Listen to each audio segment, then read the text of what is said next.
It is a Tuesday night in August. The air inside the house is thick and heavy, holding on to the deep, stagnant heat of late summer. You walk into your dark kitchen at 11 o'clock to get a simple glass of water before bed, and you reach out to flip the overhead light switch on. The fluorescent bulbs overhead flicker a few times, humming softly as they come to life, and in that sudden pale glare you see them. 3 of them are resting quietly on the countertop, right near the wooden bread box. 2 more are down on the linoleum floor by the base of the refrigerator. Another one is slowly climbing up the inside of the cabinet door where you keep the boxes of breakfast cereal. Cockroaches. They scatter the exact moment the light hits them. You see those flat, brown, greasy bodies skittering frantically for the darkness, disappearing into the microscopic cracks behind the stove, vanishing completely under the heavy edge of the dishwasher in less than 2 seconds. You stand there in your bare feet, the glass of water heavy and forgotten in your hand, and a cold, uneasy feeling settles deep in your stomach. You know that what you just saw out in the open is only the smallest, outermost piece of what is actually living, breathing, and multiplying inside the dark spaces of your walls. The next morning, the frustration and disgust drive you straight to the hardware store. You stand in the pest control aisle, looking at rows of brightly colored aerosol cans. Cans of cockroach spray sit on the shelf. $8, $12, $18 a can. Every single one promises a fast kill and long-lasting protection. You buy 2 cans of the strongest commercial spray and a pack of sticky roach motels for $15 more. You lay $40 down on the counter just to try to fix the unsettling sight from the night before. 4 weeks later, the cans are empty. The house smells faintly of synthetic chemicals, and the cockroaches are still there. Why? Because the spray only kills the few insects you happen to see out in the open. It does absolutely nothing to reach the 100 more breeding in the dark wall cavity behind your kitchen refrigerator. The cockroach hides in the deep, unreachable shadows. The chemical mist cannot travel where the cockroach lives. Stop and think about this. Understand this reality. Why do we spend our hard-earned money year after year on temporary, expensive fixes that only scratch the surface of a deeper problem? How did people keep a clean, steady home before these rows of plastic chemical cans existed? My name is Elias Yoder. I am an Amish farmer, and I live and work in Lancaster County, Pennsylvania. Cockroaches are nothing new to American farmhouses. Old, deep cellars, dry pantries, and kitchens built with thick wood floors and shifting stone foundations. These places have always attracted pests seeking warmth and scraps of food. The old folks in our community dealt with cockroaches the same way they dealt with rats and mice. They did not rely on expensive, fleeting commercial solutions that profit off a recurring problem. They used cheap, simple baits that the pests carried home to their own kind, using the insect's own natural habits against it. What I want to share with you today is a modern, careful adaptation of that old method. There is a small, handmade bait built from a half cup of white sugar, 2 tablespoons of boric acid powder, the grated peel of 1 fresh lemon, and a sheet of standard aluminum foil from your kitchen drawer. It does what no commercial spray can ever hope to do. Total cost per bait packet is about 10 cents. Total cost to treat an entire average kitchen is well under $2. Understand this. The chemistry behind this traditional solution is entirely real. This is not folk superstition or a simple internet rumor. It is real pest control science going back to the 1880s, when boric acid was first commercialized for household pest control. Professional exterminators today use this exact same active ingredient in their commercial roach baits. The only difference between a $400 professional treatment and the bait you can assemble at your kitchen table in 5 minutes is the price tag and the shiny corporate brand name printed on the box. But before we go any further, let me give you an honest limit on this method. I am not going to promise you an instant magical miracle. If you want something that knocks a single insect out of the air today, Stick to your $18 can of chemicals. This traditional bait is slow. It takes 4 to 6 weeks to completely collapse a breeding colony inside your walls. Furthermore, it will not work if you leave piles of dirty dishes in the sink or open food boxes on the counter. The kitchen must be clean so the insects have no choice but to seek out our bait. If you have a damp basement where water pools constantly, the bait will degrade. It works within these boundaries, but within them, it is absolute. Let us look closely at why these 4 simple ingredients work so effectively together. The revelation of this method relies on basic science, explained simply. First, look at the sugar. This is our attractant. Fine white granulated sugar smells sweet and irresistible to a cockroach. Their sensitive antennae can detect the scent of these simple carbohydrates across a dark kitchen from 20 feet away, pulling them out of their safe hiding spots. Second, the boric acid. This is a white, heavy crystalline powder, soft as talc to the touch, but deadly to the pest. It is the real killer. When a cockroach consumes it, 3 things happen inside its body. The fine, sharp crystals physically abrade the lining of its digestive system. Then, the compound pulls moisture directly from the insect's interior, dehydrating it from the inside out. Finally, the boron disrupts its nervous system. Death follows within 24 to 72 hours. Because it is slow-acting, the insect has plenty of time to travel back deep into the wall spaces. When it dies there, the other cockroaches eat the carcass and the contaminated droppings. One single cockroach carrying this powder back kills 5 to 7 others. This domino effect is documented in United States pest control patents going back decades. Third, the lemon peel. The thin yellow layer of the rind contains a natural, fragrant oil called D-limonene. This oil serves 2 purposes. It completely masks the faint chemical scent of the boric acid, so the insect suspects nothing. More than that, D-limonene is a natural insecticide on its own, damaging the pest's respiratory system upon contact. Fourth, the aluminum foil. This is the delivery matrix. The foil keeps the sugar and lemon oil concentrated and safe from drying out or absorbing room moisture. It forms a small, sturdy vault that forces the cockroach to physically work its way through tiny entry points to reach the sweet food inside, coating its legs and body in the process.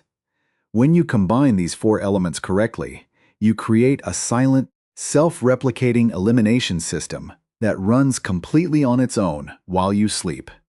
You stop paying the high price of the modern pest control industry, and you step back into a tradition of self-reliance that has kept farmhouses clean for generations.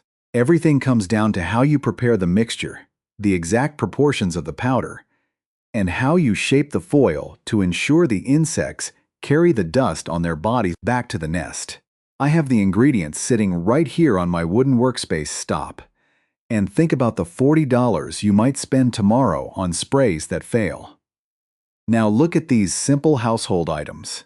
In a moment, I am going to show you the exact physical steps to mix this bait, how to fold the foil enclosures perfectly so they do not spill, and the hidden pathways where you must place them if you want the colony to vanish completely within a month. Let us begin the work. Clear your table or your kitchen counter so you have a clean, quiet space in front of you. When you handle these old methods, you do not want to be rushed, and you do not want distractions around you. Lay out your tools plainly: a clean ceramic mixing bowl, a common metal spoon, a fine hand grater, a fork, and a roll of standard aluminum foil from the kitchen drawer. Before you open the container of boric acid, I want you to pull on a simple pair of rubber or latex gloves. Boric acid is a natural mineral, yes, but it is still a pesticide. It looks entirely harmless, a dull, stark white powder that looks like common baking soda or fine flour. It has no harsh chemical smell to warn you. But if you touch it with your bare hands, it will immediately begin to draw the natural moisture straight out of your skin, leaving your fingers dry, chalky, and irritated for days. Treat the powder with quiet respect. Pour out exactly 1/2 cup of your white granulated sugar and pour it into the bottom of the bowl. Look at the crystals. You want ordinary sugar here, the kind that feels gritty between your fingers, because the cockroaches can easily gather and consume these small, distinct grains. Next, take your boric acid powder. Measure out 2 level tablespoons and add it directly to the sugar. Now, listen to me closely on this point, because here is where the very first, and most common, beginner mistake happens. Many folks think that if a little bit of medicine works, then twice as much will work faster. They look at the bowl and think they should add 4 or 5 tablespoons of the white powder to kill the insects quicker. Understand this error. If you alter the ratio, you will ruin the bait. Cockroaches are suspicious creatures. If the mixture has too much boric acid, the sweet smell of the sugar will be overwhelmed by a bitter mineral trace. The insects will take one taste, realize it is a trap, and walk right past it. The proportion must be exactly 3 parts sugar to 1 part boric acid. The sugar must completely hide the threat. Take your spoon and stir the 2 white powders together slowly. Do it gently so you do not kick up a cloud of fine white dust into the air of your kitchen. Stir until the gritty sugar and the soft, flat powder are completely blended into a single, uniform consistency that looks like clean, dry beach sand. Set the bowl down and take up your fresh lemon. The skin should be bright yellow and firm. When you pass it over the fine teeth of your grater, do it with a light hand. You only want the very outermost layer of the rind, the fragrant yellow zest that carries the concentrated limonene oil. Stop grating the moment you see the dull white, spongy pith underneath. That white layer carries no insecticidal value and is incredibly bitter. It will only work against our sugar attractant. As you grate, a sharp, clean, bright citrus aroma will instantly fill the air around your workspace. It is a pleasant smell to a human, but to a cockroach, it is an irresistible dinner bell that simultaneously masks the presence of the mineral poison. Gather 1 tablespoon of this yellow zest and drop it directly into your bowl of white powder. Use your spoon to fold the damp yellow curls into the dry mixture. Work it through until the yellow flecks are evenly distributed throughout the white sand. Here is the second major mistake people make during the build. They see the dry mixture and they think they need to squeeze the actual lemon juice into the bowl to turn it into a paste or a dough. Do not do this. Understand that moisture is the ultimate enemy of a long-term bait packet. If you introduce liquid water or fresh fruit juice to this sugar, the mixture will begin to ferment, rot, and grow thick coats of green mold within 48 hours of being placed inside a dark, warm cabinet cavity. A moldy bait is a useless bait. The final consistency inside your bowl must remain completely dry, loose, and crumbly. The tiny amount of natural oil inside the grated zest is the only moisture this recipe requires. Now, let us construct the delivery packets. Take your roll of aluminum foil and tear off a few square sheets, roughly 4 inches by 4 inches. The exact size does not need to be measured with a ruler. Your eye will tell you when it is right. It does not matter if the shiny side or the dull side faces upward. Take your spoon and place exactly 1 heaping tablespoon of the yellow flecked powder right into the dead center of your first foil square. Gather the 4 corners of the foil up into your gloved fingers, bringing them together above the pile of bait like a small pouch. Give the top of the foil a firm, tight twist and crimp the edges downward. You want to shape the foil into a small, compact ball that is roughly the size and shape of a whole walnut. Squeeze it firmly enough that the structure holds its shape and the powder cannot leak out of the bottom seams, but do not crush it into a solid, compressed lump of metal. The bait inside must remain loose so it can shift when the insects enter. Repeat this process until you have 6 to 10 identical silver walnuts sitting on your table. Take your common kitchen fork. Hold one of the silver balls firmly by its twisted top and use the tips of the fork tines to pierce the sides of the foil pouch. You want to poke 5 or 6 distinct holes around the midsection of the ball. Pay attention to the size of these access points, because this is the third place where beginners stumble. If you push the fork too deep, Or if you use a knife to cut large gashes into the silver walls, the dry sugar mixture will spill out all over your clean shelves, creating a mess and exposing the boric acid to your pets or children. On the other hand, if you use a tiny sewing needle to make microscopic pinholes, the scent of the lemon oil and sugar will remain locked inside the metal shell, unable to drift through the room to guide the pests. The holes must be roughly the size of a standard pencil lead. This specific diameter creates a perfect physical boundary. It keeps the powder completely contained inside the pouch, yet it is wide enough for a hunting cockroach to easily slide its head, mouth parts, and long antennae directly into the opening to feed. As they crowd around these narrow entry points, struggling to reach the sweet treasure inside, the fine boric acid dust will naturally cling to their greasy legs, their bellies, and their shells. Now, your silver bait packets are complete, and they are ready for the final, most critical stage of the process, the application. You cannot simply drop these silver balls onto your open countertops or leave them sitting out in the middle of your kitchen floor. Cockroaches are nocturnal creatures that possess a deep instinctual fear of open spaces and bright light.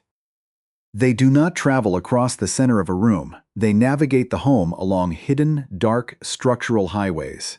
If you place a bait packet out in the open, the insects will never approach it, and you will have wasted your afternoon. You must map out the dark paths. Take your silver walnuts and move systematically through your kitchen, placing them completely out of human sight. Pull out the bottom drawer of your stove and slide one packet directly underneath, right against the dark baseboard, where the warmth of the pilot light attracts them. Walk over to your refrigerator, bend down, and slide a packet deep underneath the heavy metal frame, close to the warm compressor motor, where the colony loves to nest during the cool morning hours. Open the wooden doors beneath your kitchen sink. Go past the psps and place a silver ball into the very furthest, darkest rear corners, right where the drywall meets the plumbing collar. Finally, open your upper cabinets where you store your dry baking goods and boxes of cereal. Tuck one packet into the deep back corner of the shelf, hidden completely behind the boxes. Once these packets are placed in the darkness, your physical work is done, but your mental work, the work of patience, begins. In the days that follow, you must resist the urge to disturb the silver balls. Do not check them every morning, and do not move them around. Your home will grow quiet, the trap will sit undisturbed in the shadows, and the chemistry will begin its slow, invisible work while you sleep. But how exactly does this mineral compound travel through the hidden channels of your walls to systematically dismantle the colony from the inside out?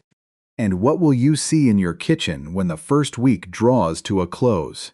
When the first week draws to a close, you might feel a sudden surge of doubt. In fact, if you walk into your kitchen during those first few nights, you will likely see more cockroaches than you did before you placed the silver packets in the dark. Do not let this sight discourage you, and do not reach for a can of chemical spray to kill them. Stop and think about what is actually happening. The sweet sugar and the sharp lemon oil are doing exactly what we designed them to do. They are drawing the insects out from the deep safety of the wall cavities. The pests are finding the silver walnuts, entering the small fork holes, and feeding. To understand why this method is devastating to the colony over time, you must understand the natural habits of the insect. Modern entomologists call this process horizontal transfer, but the old folks simply called it the domino effect. Think of a worker coming home from a long day in a dusty limestone quarry. When he steps inside his small cabin and shakes out his heavy canvas coat, that fine white stone dust settles onto the floor, the furniture, the bedding, and eventually gets into the food. Everyone living inside that cabin ends up breathing and swallowing that dust, even if they never set foot near the quarry themselves. That is precisely how this bait works inside the wall. The cockroach is a creature of meticulous habit. Despite living in filthy places, they spend hours every day grooming themselves.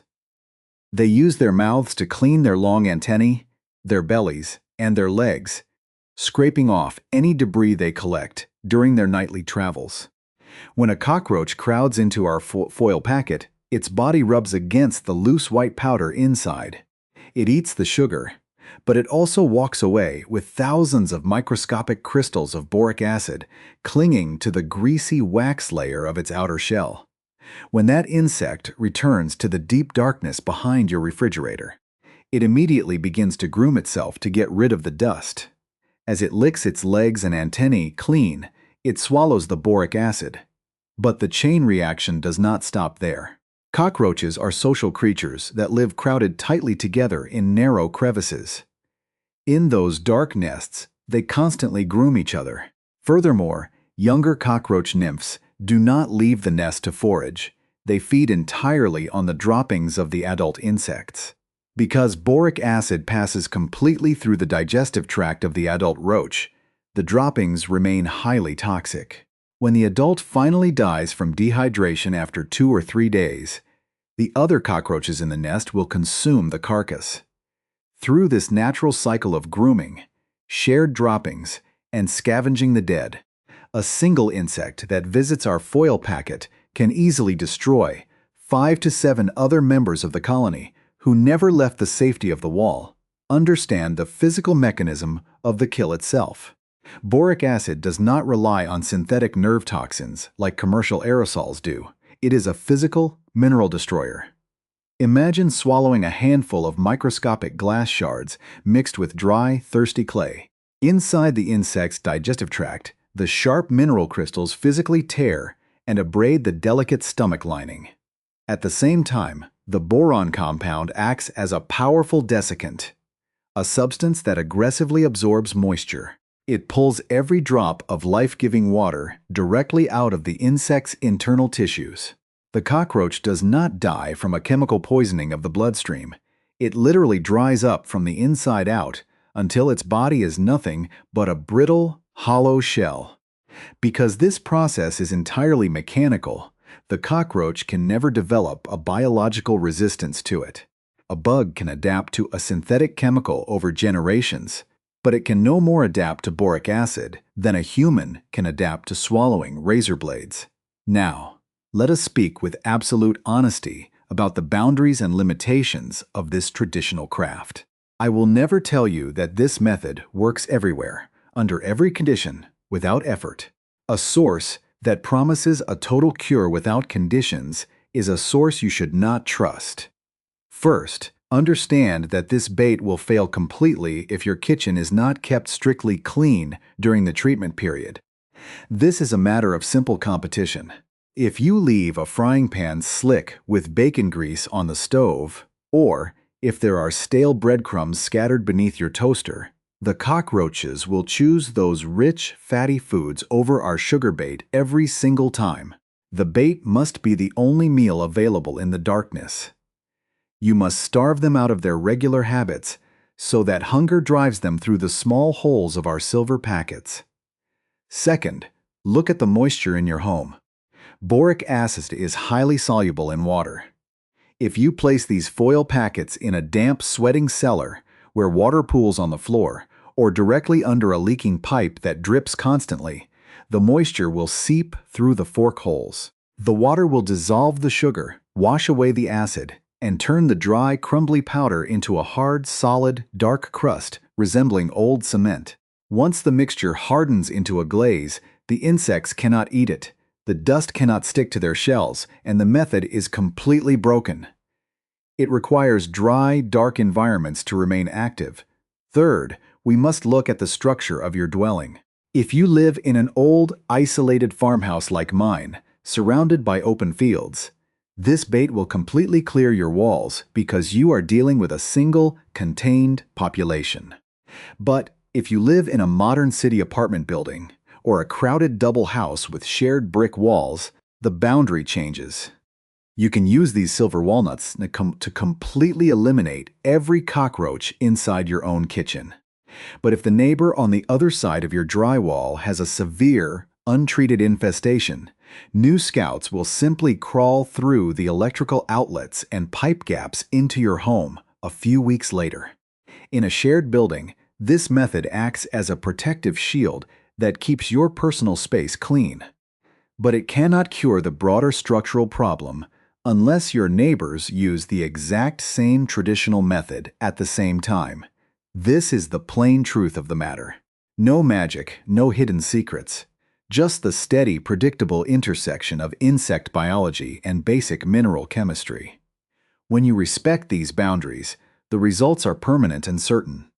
Now that you understand the science of the domino effect and the honest limits of the environment, you are ready to see how the colony behaves as the weeks progress, and how we use the second method, the lemon's water spray, to ensure that once the walls are quiet, they stay quiet for the rest of the year.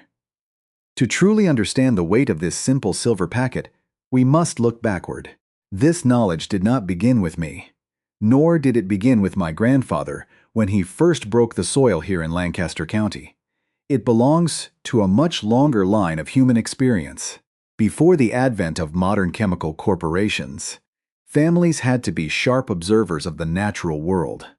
If a remedy did not work, it was discarded. If it stayed, it was because it stood the test of generations. Stop and think about the late 19th century, around the 1880s. That was the era when boric acid was first refined and commercialized on a large scale for household use. Before that time, our ancestors used coarser materials like crushed charcoal, quicklime, or fresh wood ashes strewn along the hearth to deter pests. But when this clean white mineral powder arrived, the old folks quickly realized its value. It was cheap, it had no foul odor, and it did not lose its strength over time. This traditional craft is fully recorded in the old printed records of American agriculture.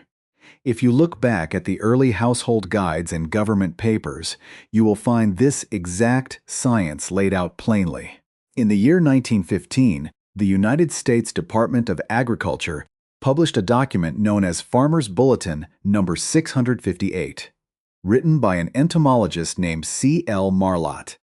Inside those faded pages, written for rural families who had to rely on their own wits, the government explicitly recommended mixing 3 parts of sodium borate, or boric acid, with sweet attractants to clear farmhouses of cockroaches. They noted even then that it was far superior to the expensive, secret patent medicines sold by traveling merchants later in the middle of the 20th century, when the chemical industry began manufacturing massive quantities of synthetic nerve sprays like DDT and organophosphates. The old folks in our community quietly stuck to their white powder and sugar. The world laughed at the old-fashioned ways, believing that modern chemicals had conquered nature forever. But history has a way of turning back around. By the late 1960s and 1970s, university researchers began to notice a troubling trend. The expensive synthetic sprays were suddenly failing.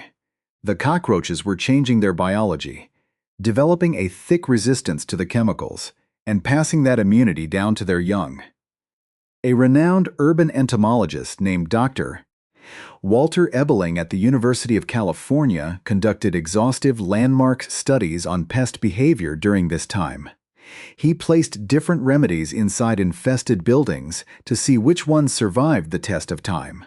Dr. Ebeling's published research confirmed exactly what the old folks had known for 80 years.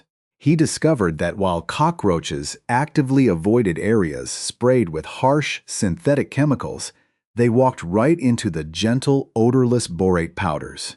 More importantly, his laboratory verified the exact grooming behavior and the horizontal transfer, the domino effect, that we discussed earlier. He proved that a single treatment of this simple mineral powder could keep a structure completely free of pests for decades, outperforming every high-priced chemical the modern labs could invent. Modern science did not disprove the old ways.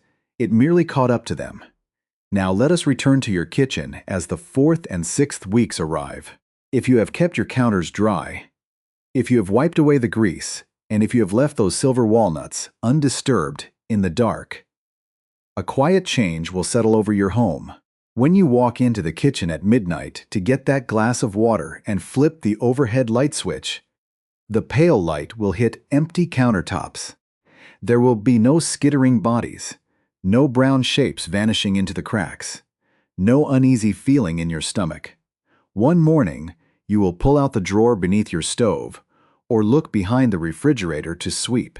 What you will find are not live pests, but dry, brittle, hollow shells. The clean, dehydrated remnants of the colony that once lived inside your walls. You will take your broom, quietly sweep them into a dustpan, and throw them away. Your walls will be silent. The breeding cycle is broken. At this point, you can introduce the second method we spoke of, the simple lemon water spray. Once a week, after you have done your regular cleaning, take 10 minutes to mist the clean countertops, the spaces around your trash can, and the dark corners under the sink with that warm, salted citrus mixture. The bright scent of the D-limonene oil will act as a pleasant, invisible barrier, telling any new scout that might wander in from the outside world that this kitchen is no longer a hospitable place to build a home. Look at what you have accomplished with your own two hands. You did not call a professional service to spray synthetic toxins around the place where your family eats. You did not spend $80 a month on recurring pest control contracts. You went to the hardware store, spent less than $10 on a pound of pure white powder, picked up a fresh lemon, and used a sheet of foil from your own drawer. You took 30 minutes of a quiet weekend afternoon to mix the white sand, grate the yellow peel, and shape the silver balls with your gloved hands.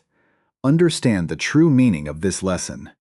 Practical self-sufficiency is not about abandoning the modern world or living in the past. It is simply about refusing to pay a premium for things you can easily understand and do for yourself. It is about reclaiming the quiet confidence that comes from knowing the basic chemistry of your own household. So, here is my invitation to you this week. Do not live with the disgust of those dark shapes skittering across your counter, and do not fall into the trap of buying empty promises in a bright aerosol can. This weekend, take that small trip to the local hardware store. Look on the bottom shelf, back in the quiet corner, and find that simple bag of pure boric acid powder. Bring it home, set aside a quiet half hour, and build these silver packets for your own kitchen. Place them carefully along the hidden highways in the dark, and let the old, proven science do its work while you sleep. You can be the one who stands in a quiet, clean kitchen, holding a glass of water in the middle of the night, knowing that you restored order to your home using nothing but 10 cents of ingredients and the steady, forgotten knowledge of the old folks who walked this path before us. It is simple, it is accessible, and it is entirely within your reach. Turn the light off, step away from the modern clutter, and run a steadier home.